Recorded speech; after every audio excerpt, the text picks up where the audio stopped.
Bayangkan, setelah berhasil selamat dari kiamat yang menghancurkan hampir seluruh umat manusia, ternyata perjuangan mereka belum berakhir.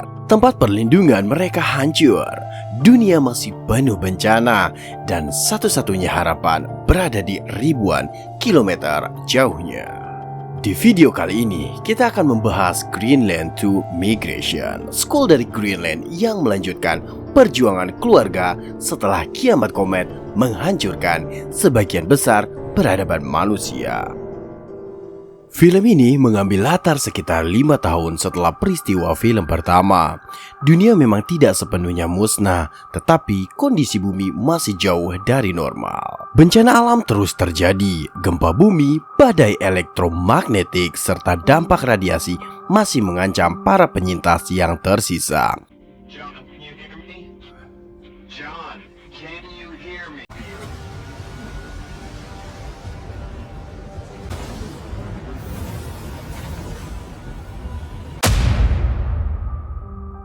Keluarga John hidup di sebuah bunker bawah tanah. Di sana, Allison menjadi salah satu pemimpin komunitas, sementara John bertugas sebagai penjelajah dan teknisi yang menjaga fasilitas tetap berjalan. Namun, kehidupan yang relatif aman itu tidak berlangsung lama. Serangkaian gempa besar menghantam wilayah tersebut dan menyebabkan bunker mengalami kerusakan parah.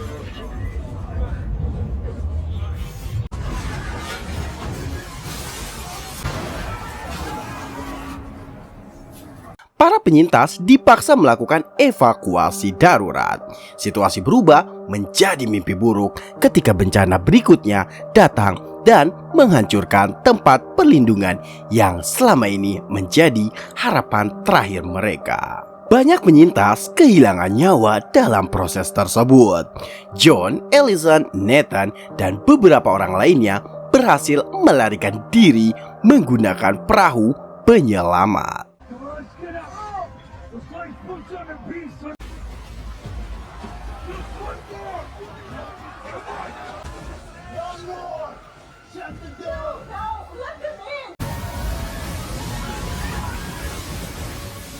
Mereka kemudian memulai perjalanan panjang menuju Eropa yang kini berubah menjadi wilayah penuh kehancuran. Dalam perjalanan itu, mereka harus menghadapi cuaca ekstrim, kekurangan sumber daya, dan ancaman dari sesama manusia yang berjuang untuk bertahan hidup. Setelah menempuh perjalanan yang panjang dan penuh bahaya, akhirnya rombongan berhasil mencapai kota Liverpool. Namun, pemandangan yang mereka temukan jauh dari apa yang mereka harapkan. Kota yang dulu ramai dan menjadi salah satu pusat aktivitas manusia kini berada dalam kondisi setengah tenggelam akibat dampak bencana global yang terjadi bertahun-tahun sebelumnya.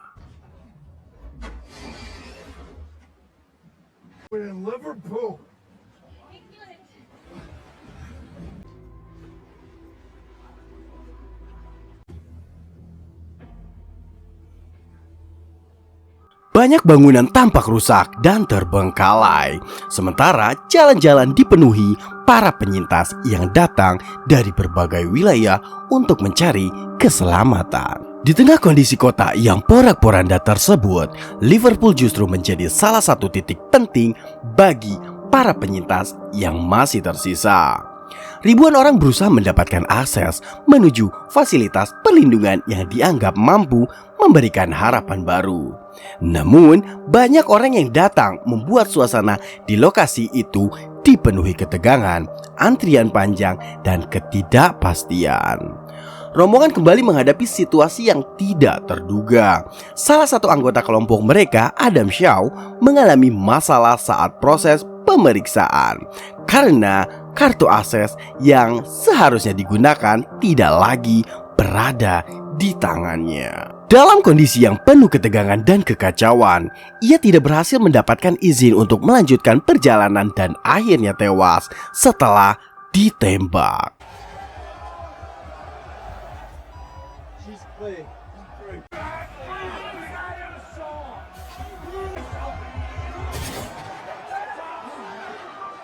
Di saat yang sama, Keadaan di sekitar lokasi semakin tidak terkendali. Ancaman badai yang mendekat membuat suasana berubah menjadi panik. Orang-orang berlarian mencari perlindungan, sementara petugas keamanan berusaha mengendalikan kerumunan yang terus bertambah kacau. Melihat situasi yang semakin berbahaya, John, Allison, Nathan, dan Dr. Jesse menyadari bahwa mereka tidak mungkin bertahan lebih lama di tempat tersebut. Kesempatan untuk masuk ke fasilitas perlindungan pun akhirnya hilang. Dengan waktu yang semakin sempit dan badai yang terus mendekat, mereka memutuskan untuk meninggalkan area itu dan mencari jalan lain untuk menyelamatkan diri. Dalam kondisi terdesak, mereka kemudian berhasil menumpang kendaraan milik seorang warga yang bersedia membantu perjalanan mereka. Namun, keputusan itu harus dibayar mahal. Mereka terpaksa meninggalkan Adam Shaw yang sudah tergeletak setelah insiden penembakan tersebut. Momen itu menjadi salah satu saat paling menyedihkan dalam perjalanan mereka, karena tidak ada yang benar-benar ingin meninggalkannya. Tetapi demi bertahan hidup dan melindungi anggota keluarga yang masih tersisa, mereka tidak memiliki pilihan lain selain melanjutkan perjalanan. Meninggalkan kekacauan total di kota Liverpool, John, Allison, Nathan, dan Dr. Jesse terus memacu kendaraan mereka, menembus ketidakpastian demi mencari tempat yang aman. Setelah perjalanan panjang yang melelahkan, mereka memutuskan untuk berhenti sejenak, beristirahat, mengumpulkan sisa-sisa tenaga yang mereka miliki. Namun, ketenangan itu hanya bertahan sesaat. Langit kembali mengamuk, ratusan meteor besar meluncur deras menghujani bumi tempat mereka berpijak.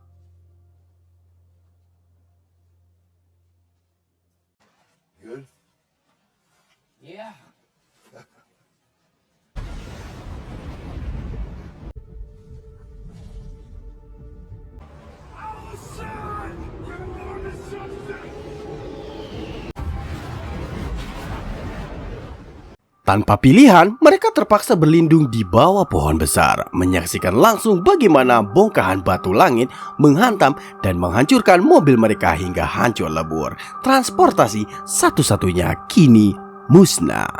Dengan sisa barang seadanya yang berhasil diselamatkan dari puing-puing mobil, perjalanan harus tetap berlanjut dengan berjalan kaki. Tujuan mereka kini adalah sebuah rumah sakit tempat kerabat John dan Allison berada. Di sana, di balik dinding rumah sakit yang beralih fungsi menjadi tempat pengungsian, kerabat mereka berjuang merawat para penyintas masyarakat lansia penderita Alzheimer yang bertahan hidup di tengah kepungan kiamat yang belum usai. Setelah meminta izin untuk bermalam dan mengumpulkan sisa tenaga, keesokan harinya mereka kembali melanjutkan perjalanan. Kali ini, sebuah mobil pinjaman dari kerabat John dan Allison menjadi harapan baru untuk menembus sisa-sisa dunia yang hancur. Namun, mara bahaya tidak pernah benar-benar pergi. Ketika malam mulai larut dan kegelapan menyelimuti jalanan yang sepi, mobil mereka tiba-tiba dihadang dan diserang secara brutal oleh sekelompok pemberontak. Malang tak dapat ditolak, Dr. Jesse terkena peluru panas dan tewas seketika di dalam mobil. Di tengah kepanikan luar biasa, John dan Allison terpaksa keluar dari kendaraan untuk menghadapi para penyerang. Sementara Nathan yang ketakutan tetap berlindung di dalam.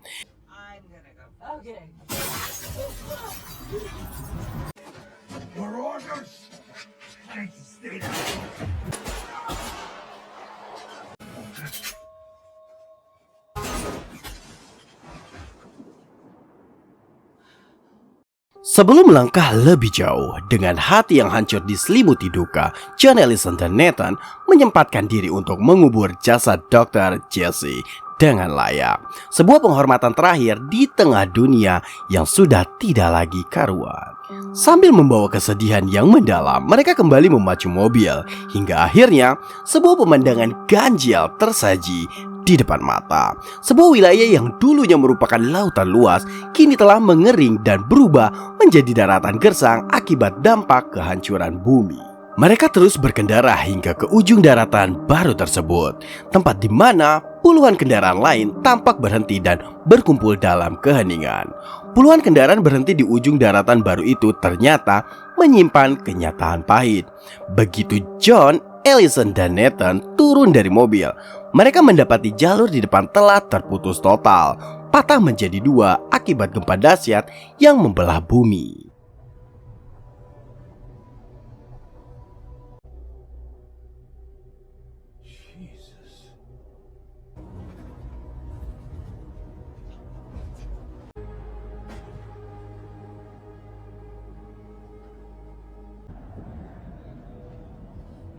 Tidak ada pilihan lain, mobil pinjaman itu harus ditinggalkan. Di hadapan mereka, kini terbentang jurang raksasa yang sangat curam dengan embusan angin kencang yang menderu-deru. Sadar akan bahaya maut yang mengancam, mereka terpaksa memberanikan diri untuk menyeberang demi bisa bertahan hidup. Rintangan pertama dimulai saat mereka harus melewati jembatan tali. Di sini angin kencang berembus tanpa ampun, mengguncang pijakan mereka dan menguji sisa-sisa keberanian yang ada.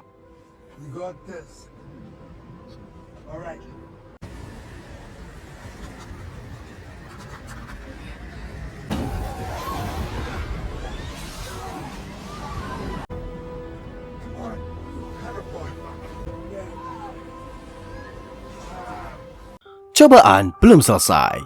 Saat mereka beralih menggunakan tangga sebagai jembatan darurat untuk menyeberang ke sisi berikutnya, bumi kembali berguncang hebat.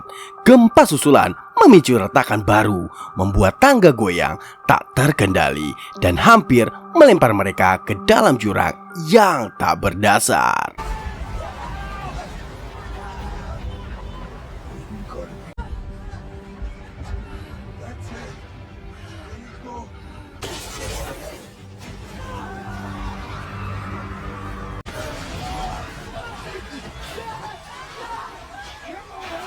Di ambang maut yang menegangkan itu, dengan perjuangan yang luar biasa, mereka akhirnya berhasil saling menyelamatkan dan tiba di seberang dengan selamat. Setelah berhasil melewati maut di jurang retakan bumi, John, Allison, dan Nathan akhirnya tiba di seberang. Namun, harapan mereka seolah runtuh saat pandangan mereka hanya membentur hamparan daratan kosong yang sangat luas, tak berujung. Keheningan melanda, membuat John mulai diselimuti kebingungan dan keputusasaan yang mendalam.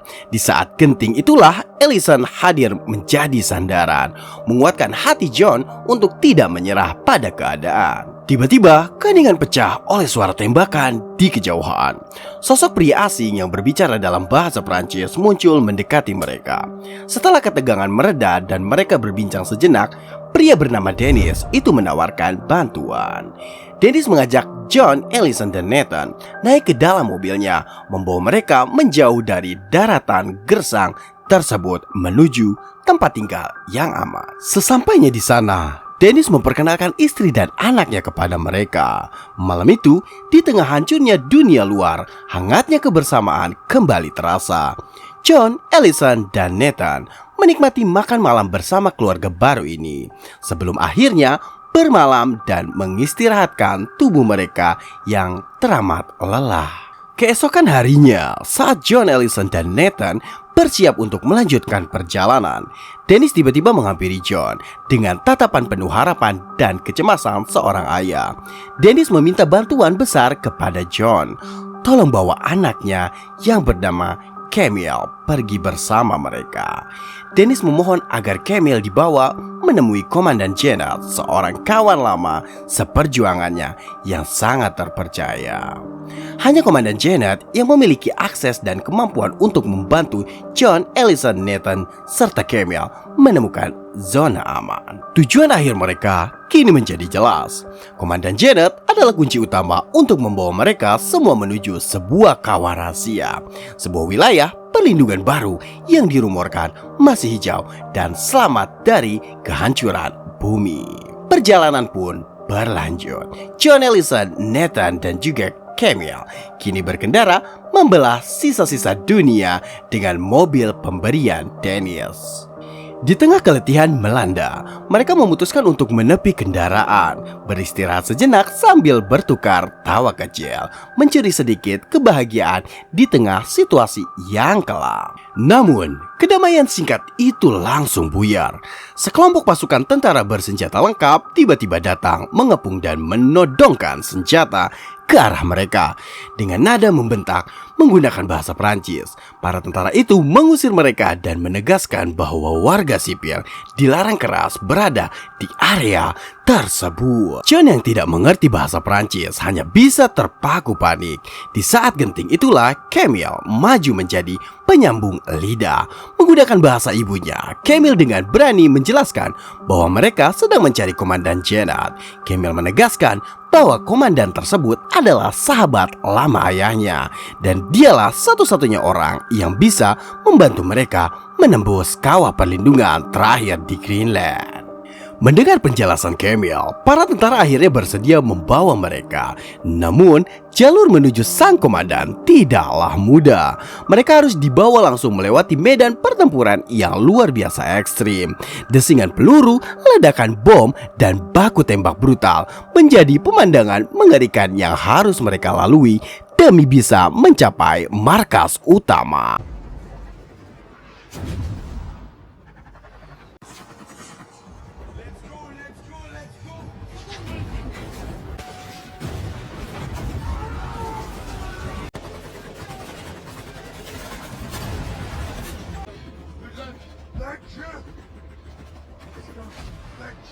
Perjuangan bertaruh nyawa itu akhirnya membawa mereka sampai ke base camp Komandan Jenat. Namun, harapan besar mereka seketika runtuh saat bertanya kepada prajurit di sana. Kenyataan pahit harus mereka terima. Komandan Jenat ditemukan dalam kondisi sekarat dan bersimbah darah, tak lagi mampu menolong siapapun. Melihat situasi markas yang kacau, para tentara di base camp mulai mengusir John dan keluarganya dengan kasar. Di batas keputusasaan itu, John menolak untuk menyerah. Dengan tatapan mata yang tajam dan suara yang bergetar, John memohon kepada para tentara. Dia menjelaskan bahwa waktu untuk bertahan hidup di bumi sudah tidak lama lagi. John tidak lagi memikirkan dirinya sendiri. Dia hanya ingin menyelamatkan keluarganya, membawa mereka keluar dari neraka ini, dan memberi mereka kesempatan untuk memulai hidupnya yang baru. Ketulusan dan keputusasaan John akhirnya meluluhkan hati para tentara. Mereka pun diberikan pengawalan ketat. 2 prajurit ikut masuk ke dalam mobil. 1 bertindak sebagai pengemudi dan 1 lagi sebagai penjaga. Kali ini mereka tidak lagi sendiri, melainkan bergerak dalam sebuah konvoi bersama rombongan keluarga penyintas lainnya. Namun, di dunia yang sudah sekarat ini, kedamaian adalah kemewahan yang mahal. Di tengah perjalanan, konvoi mereka mendadak dijegat oleh kelompok pemberontak kejam yang berniat merebut kendaraan tersebut. Baku tembak sengit kembali pecah dalam sekejap. 2 tentara yang mengawal mereka tumbang seketika. Kepanikan luar biasa membuat seluruh penumpang, termasuk Allison, Nathan, Camille, terpaksa untuk berhamburan keluar untuk menyelamatkan diri. Tetapi hanya John yang memilih tetap berada di dalam. Pikirannya sudah bulat. Dia harus melawan demi melindungi orang-orang yang dicintainya. Dengan sisa tenaga, John nekat menghadapi para pemberontak sendirian dan terdengar suara senjata dari dalam kendaraan tersebut. Suara tembakan terakhir menggelegar memutus ketegangan. Allison menahan napas, matanya terbelalak menyaksikan sosok tubuh ambruk ke tanah. Sosok itu adalah sang pemberontak. Allison sempat merasa lega, namun kebahagiaan itu sirna dalam sekejap saat melihat John memegangi perut sebelah kirinya. Peluru panas telah bersarang di sana, mengucurkan darah segar yang tak terbendung.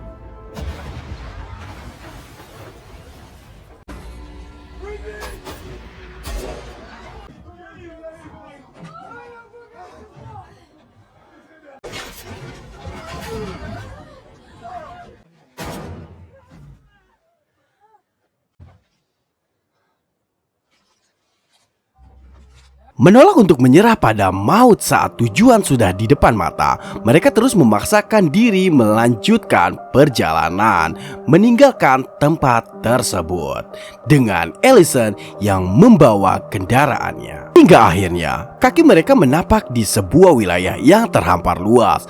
Sebuah pemandangan yang teramat indah, hijau dan asri tersaji di depan mata.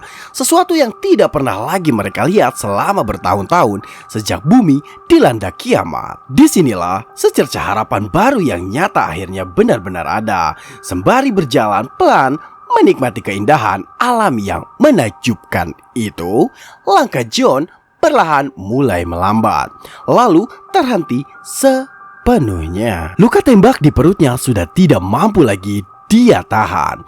Di tengah pelukan bumi baru yang damai dan air mata keluarganya, John akhirnya menghembuskan napas terakhirnya. Dia gugur sebagai pahlawan setelah berhasil menuntaskan janji terakhirnya, mengantarkan keluarganya sampai ke tanah harapan. Film ini pun ditutup dengan pesan bahwa setelah kehancuran sebesar apapun, harapan masih bisa tumbuh kembali.